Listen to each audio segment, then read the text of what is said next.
Hello बच्चों, स्वागत है आपका हमारे YouTube channel Om learning classes में। तो आज की वीडियो में हम बात करेंगे कंसाइनमेंट अकाउंट के कॉन्सेप्ट के बारे में, किसे कब क्यों और कैसे बनाते हैं। तो चलिए वीडियो शुरू करते हैं।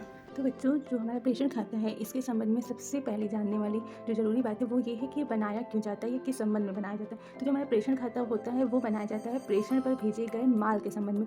तो सबसे पहले अब ये ज़रूरी हो गया समझना कि प्रेषण पर भेजा गया माल आखिर में होता क्या है। तो जैसा कि आप सभी जानते हैं कि बहुत से व्यापारी और उत्पादक जो होते हैं उनके पास इतना टाइम नहीं होता है कि वो जिस भी वस्तु का उत्पादन कर रहे हैं या फिर व्यापार कर रहे हैं उस वस्तु को वो खुद जा करके अपने देश के या फिर अपने शहर के कई हिस्सों में जा करके स्वयं बेचें। ठीक है, तो इसके लिए क्या होता है कि वो अपने माल की बिक्री बढ़ाने के लिए या फिर अपने पास कम समय होने के कारण वो क्या करते हैं, अपने अंडर में कुछ एजेंट जो है वो उनको अपॉइंट करते हैं। उन एजेंट को वो क्या करते हैं कि जिस भी माल का वो उत्पादन कर रहे हैं या फिर जिस भी माल का वो व्यापार कर रहे हैं तो वो क्या करते हैं, वो उन एजेंटों को अपना माल भेजते हैं और वो कहते हैं कि आप अपने भिन्न भिन्न शहरों में जाकर के हमारे माल का जो है वो विक्रय कीजिए। यानी कि क्या हुआ कि सिंपल सा इसका ये मतलब है कि जो व्यापारी और उत्पादक जो होते हैं वो क्या करते हैं, कुछ एजेंट निर्धारित करते हैं अपने लिए और उन एजेंटों को अपना जो व्यापार का माल है वो देते हैं ताकि वो एजेंट क्या करें, दूसरे जगह पर जा करके उन मालों की क्या करें, बिक्री करें।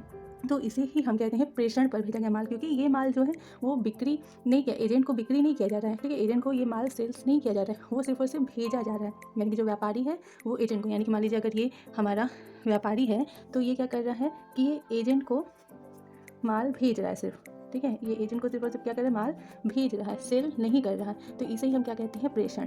अगर व्यापारी अपना माल एजेंट के पास भेज रहा है ताकि एजेंट जो है वो जा करके क्या करे, कई लोगों तक उसका माल जो है वो पहुंचाए, कई लोगों को वो माल जो है, कस्टमर्स को माल सेल करे, तो इसे ही हम कहते हैं प्रेषण पर भेजा गया माल या फिर माल का प्रेषण पर भेजा जाना। आई होप आप लोग को ये अच्छे से समझ में आया होगा। अब नेक्स्ट जो इम्पॉर्टेंट चीज़ है इसमें जाननी हो कि वो ये है कि इस प्रेषण में कितने लोग हो सकते हैं, यानी कि प्रेषण के पक्षकारों के बारे में। ठीक है, तो इसमें मेनली सिर्फ और सिर्फ 2 ही लोग होते हैं। प्रेषण के पक्षकार सिर्फ 2 ही हो सकते हैं, एक तो हमारा ये व्यापारी और दूसरा एजेंट।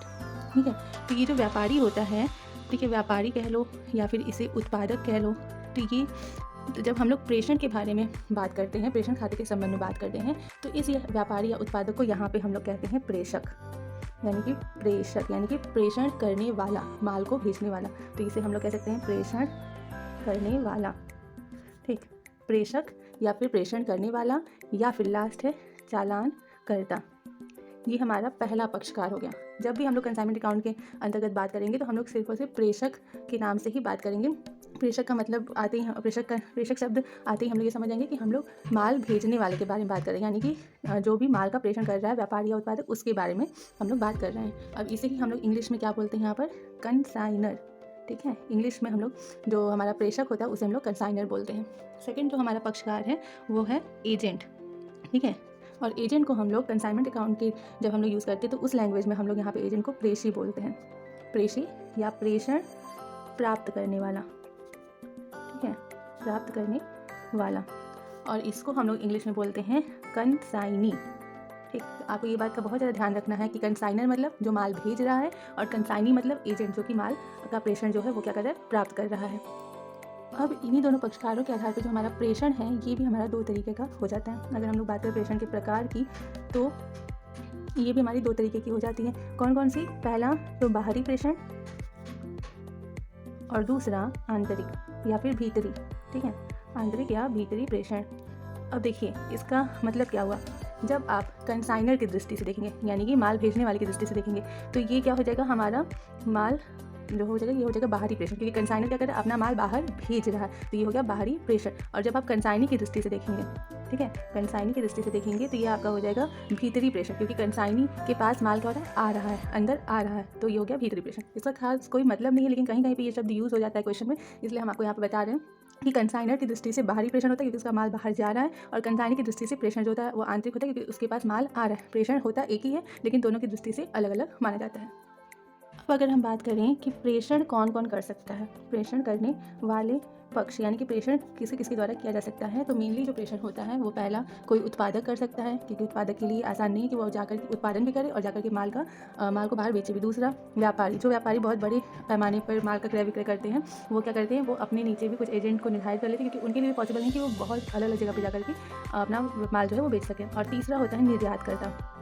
यानी कि अब निर्यातकर्ता का मतलब यहाँ पे हुआ कि जो अपना माल एक देश से दूसरे देश में भिजवाता है। तो अब उसके लिए भी तो पॉसिबल है नहीं कि वो अपना माल खुद जाकर के दूसरे देश में भेजे, तो वो दूसरे देश में अपना कोई एक एजेंट निर्धारित कर लेता है, उस एजेंट से वो क्या करता है, अपना माल उस देश में बिक्री करवाता है। तो ये 3 लोग क्या हो सकते हैं, प्रेषण कर सकते हैं।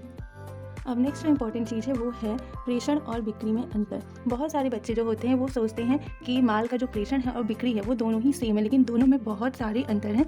लेकिन हम यहाँ पर आपको कुछ जो बेसिक हैं वो अंतर हम आपको समझा देते हैं कि देखिए, माल का प्रेषण जो होता है वो जो व्यापारी होता है वो अपने एजेंट को करता है ताकि एजेंट जा करके उसके माल को दूसरे लोगों तक बेचे। ठीक है, तो इसमें क्या हुआ कि माल की बिक्री नहीं हुई। प्रेषण के अंतर्गत क्या होता है, माल की बिक्री एजेंट को नहीं की जा रही है, तो ये हो गया प्रेषण। जबकि बिक्री क्या होता है, बिक्री में एक व्यापारी या फिर एक जो सेल्समैन है वो क्या करता है, अपने सामान को दूसरे कस्टमर को बेचता है ताकि वो उनका उपयोग कर सके, उन्हें वो कंज्यूम कर सके।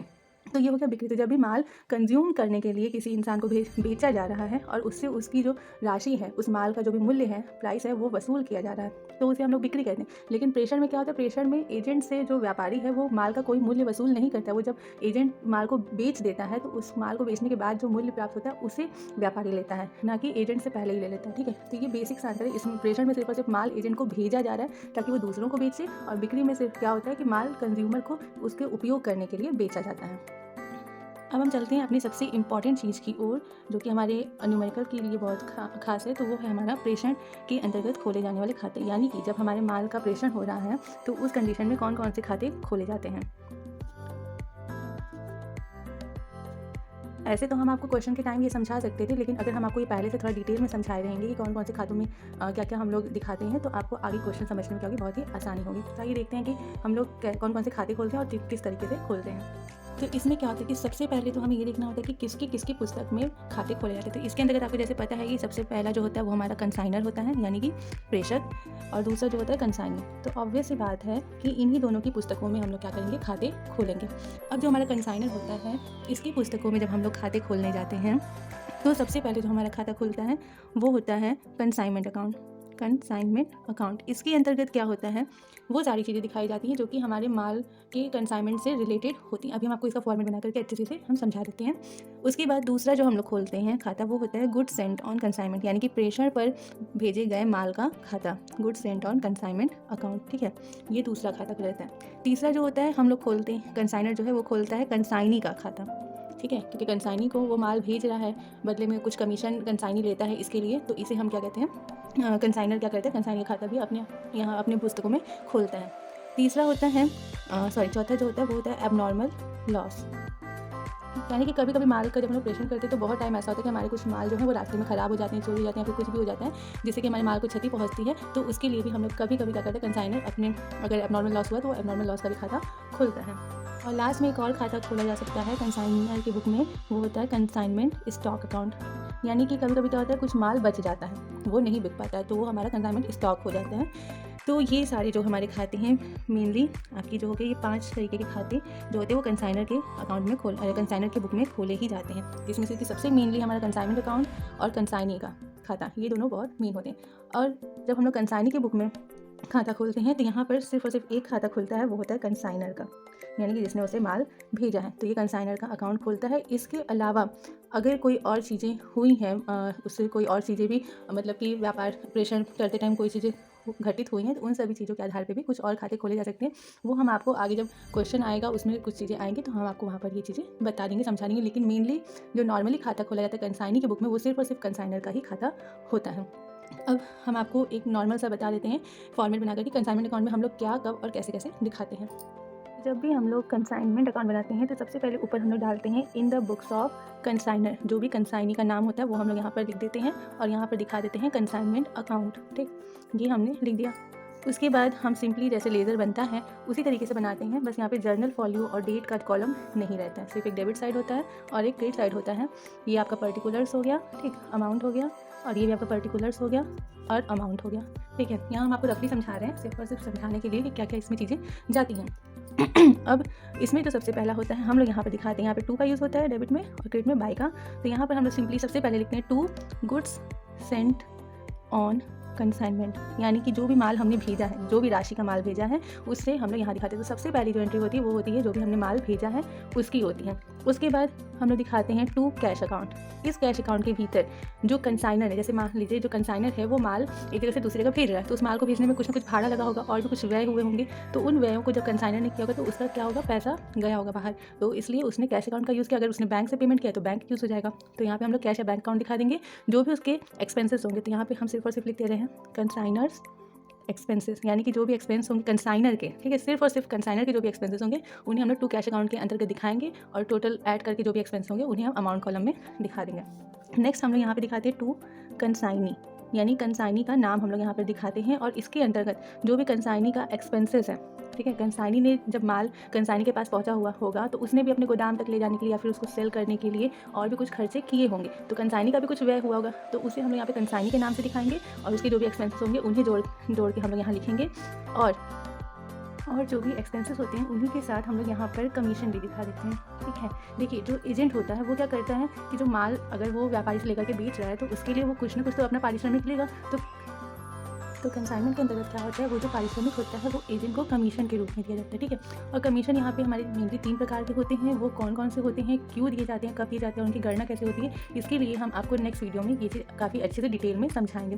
फिलहाल यहाँ पर हम लोग क्या करेंगे, कंसाइनी का जो भी एक्सपेंसेस होगा और जो भी उसका कमीशन होगा उन दोनों का वैल्यू टोटल करके हम क्या लिखेंगे, यहाँ पर अमाउंट जो आएगा टोटल वो लिख देंगे। इसके बाद जो हमारा क्रेडिट साइड आता है, यहाँ पर जो भी कंसाइनी ने सेल किया हम लोग यहाँ पे कंसाइनी का नाम दिखा करके ब्रैकेट में सेल्स दिखाते हैं, यानी कंसाइनी ने जितने में भी माल बेचा है और अमाउंट यहाँ दिखा देंगे। फिर उसके बाद अगर कोई एबनॉर्मल लॉस हुआ है, ठीक है, तो उसे भी हम यहाँ पे दिखाते हैं। और अगर इस पर कोई इंश्योरेंस क्लेम था, ठीक, जो भी वस्तु थी, सामान माल पे क्लेम था इंश्योरेंस का, तो उसे भी हम लोग क्रेडिट साइड में दिखाते हैं।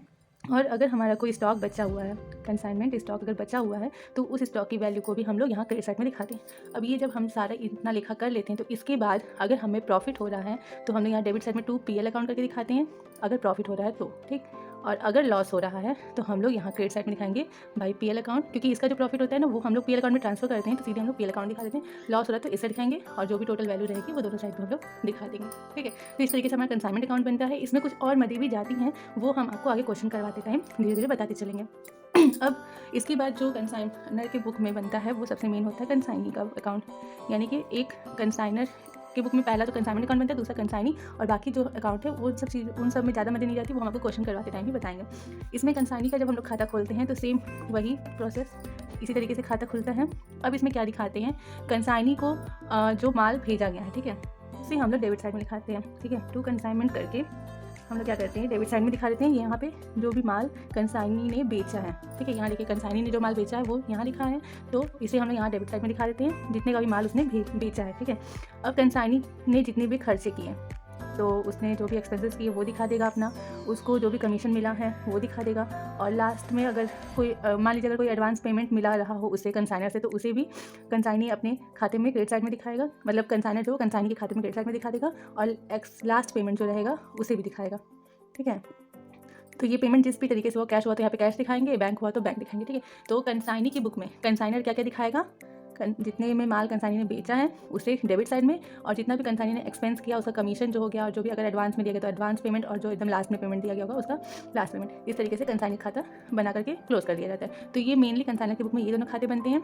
अब जो नेक्स्ट है कंसाइनी का खाता, कंसाइनी का बुक में जो कंसाइनर का खाता बनता है वो जस्ट इसका अपोजिट होता है, ठीक है। ये सारी मदे जो होती हैं वो डेबिट साइड में चली जाती हैं और ये जो है वो हमारा क्रेडिट साइड में चला जाता है, वो हम आपको क्वेश्चन के टाइम पे बताएंगे। मेनली यहाँ पे आपके लिए जानने के लिए सबसे ज़्यादा जरूरी कंसाइनमेंट अकाउंट था कि इसमें कौन कौन सी मदे जाती हैं। तो अब हमारी जो नेक्स्ट वीडियो आएगी उसमें भी अभी हम आपको कुछ इंपॉर्टेंट टॉपिक्स जो है न्यूमेरिकल को सॉल्व करने के लिए उनका कैलकुलेशन कैसे होता है, जैसे अब नॉर्मल लॉस हो गया, कंसाइनमेंट स्टॉक हो गया, इंश्योरेंस क्लेम हो गया, इन सभी का कैलकुलेशन हम लोग किस तरीके से करते हैं, और सबसे मेन कमीशन वो हम आपको नेक्स्ट वीडियो में बताएंगे। उसके बाद हम लोग का जो वीडियो आएगा वो न्यूमेरिकल से रिलेटेड आएगा। तो अगली वीडियो जो आपके लिए बहुत ज़्यादा ही खास होने वाली है, तो उसे देखना बिल्कुल भी मिस मत करिएगा।